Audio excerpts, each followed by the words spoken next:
Hey, I just wanted to quickly say if you enjoyed watching this video after it's over, then I would strongly recommend subscribing and watching the brand new videos over on my new channel right now. They have the exact same video style as this one has, and videos will be uploaded every Saturday and Sunday afternoon. The links will be provided in the link in the description, or you can either click the card or stay till the end to check it out. Now onto the video. So listen, I've been getting a bunch of comments on my channel saying that, oh Ray, you're supposed to be retired from the Hilda community. Why do you still keep making content on Hilda? Well folks, do I have some good news for you. I am no longer a Hilda channel, and this is not a Hilda video. That's right, let me introduce you to the one and only Aster. I feel like I should explain what the hell this is. So in January of this year, I was going through some Hilda books on Amazon so that I could consider adding to my already extensive collection. But what I ended up finding was this book series called Aster and the Accidental Magic. I looked through the reviews, and the photos they provided made it seem like it took heavy inspiration from a certain blue-haired girl. Since then, I've considered buying them, and a couple months later, I've bought not one, but two of the Aster books. Aster and the Accidental Magic, and Aster and the Mixed Up Magic. So are these books really the Hilda ripoffs as I suspect them to be? Well, before we actually take a look at these, I think it's important to talk about who's behind the Aster books. The authors of these graphic novels come from two people in France, called Tom Picot and Karen Sack. Their catalog doesn't seem to be very extensive, and from what I can tell, Picot is a writer while Karen seems to be more of an illustrator. But what I found interesting was when I decided to look both of them up on Twitter, and they both seem to have fairly large followings on there and on Instagram. But that's not even the most interesting part. In the plot twist of the century, one of their followers was none other than, you guessed it, Luke Pearson. So I'm like, hey, wait a second. Does Luke actually know what Aster is? Are they cool with this person? So I reached out to him via Instagram asking if he had any idea who this person was and if he knows about Aster. Currently, he has declined to answer, but I honestly wouldn't doubt that he would know a thing or two about Aster. So aside from the series, they seem to be doing pretty well with putting out online content, and it seems like the idea behind Aster has been around them longer than the Hilda show first aired on Netflix. Hey, wait a sec. So just by looking through Karen's Instagram page, it seems like the first instance of Aster was posted in around early 2015, about 5 years after the original graphic novel of Hilda Folk was released. So I honestly don't know if this really deserves to be called a ripoff, because ripoffs usually are only made to capitalize off a franchise for one time and then trying to make money off the next. But from what I can see, they seem to be very passionate in their work. So much so that they would go on to make a graphic novel series out of it a couple years later. Although I should mention we didn't get the English versions of these books up until March of 2020, so the character was originally called, I can't really speak French, so Aubépine was first released in April 2018. So it definitely looks like the graphic novel series was first conceived way before the Hilda Netflix show came around. That being said, however, I'd still like to think that they have been inspired by Luke Pearson throughout most of their works, especially that Hilda drawing that I've shown earlier. So now what about the actual books? Let's first start off with the first book, Aster and the Accidental Magic. But let me clarify something here.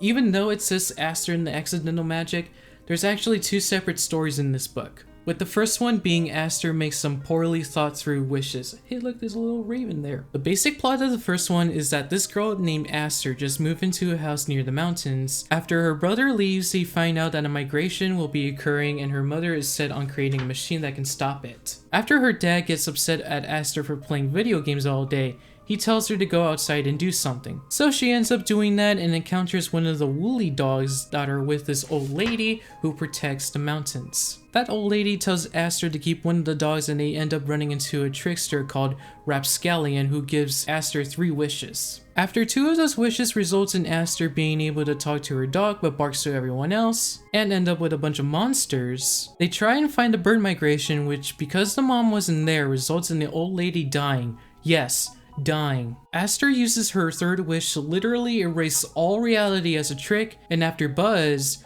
the name of Aster's woolly dog, makes his wish, everything goes back to normal, and the day is saved. So just based on reading this first one, here's some things I'd like to point out. Before you even read the book, just take a look at the back. Oh, I don't know, this seems really different to me. Or what about these maps? Does this map seem pretty familiar to you? And of course the art style and environments this has looks pretty darn similar to what you would find in Hilda too. But there are some differences. Unlike Hilda, this book implies that it takes place somewhere in the 21st century because of the fact that the internet, smartphones, watches, and Super Mario Odyssey exist in this world. Makes me want to believe it takes place somewhere between the late 2010s, pretty much taking place around current time. Also, Aster has a father.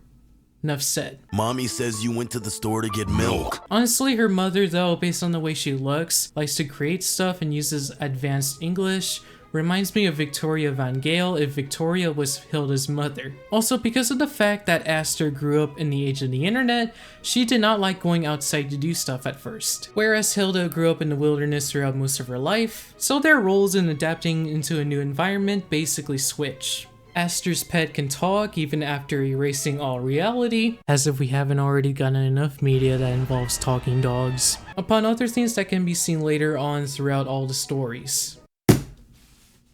So after reading through all of these, my final verdict is this.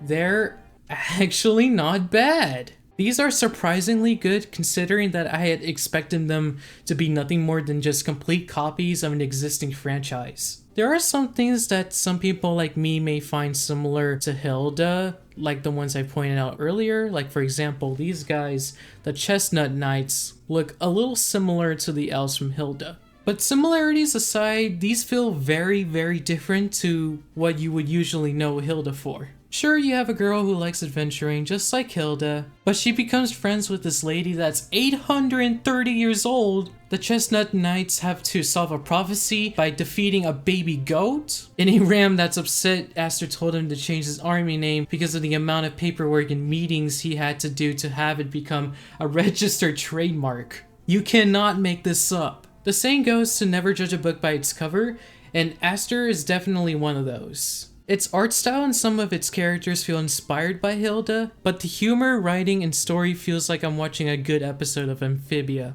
It's really something you have to appreciate because they went far and beyond at keeping this as entertaining as it is. Some of the Easter eggs they included in here are also pretty nice. There are some problems I have with it though, like honestly even after reading and liking all of these books, I don't see Aster as too much of a likable character. Aster is basically how comic Hilda acted, except maybe 3 times worse. But there are some moments here and there that really make her character redeemable and special over time, so I don't exactly hate her either. Some of the translations can be pretty rough here and there, although I'm not so sure if this is intentional since this seems to really only be seen with the ram guy, and mostly everything else is good. And if I have to be honest, the ending of Mixed Up Magic didn't feel like the ending it should have had. All these issues aside though, while it does feel like it's taking inspiration from other franchises, it has its own charm, and from what I can tell, the authors took a lot of time into creating their own interesting story. And overall, I like Aster. She's a cool character, and I would definitely like to see more graphic novels or even an animated short with their character.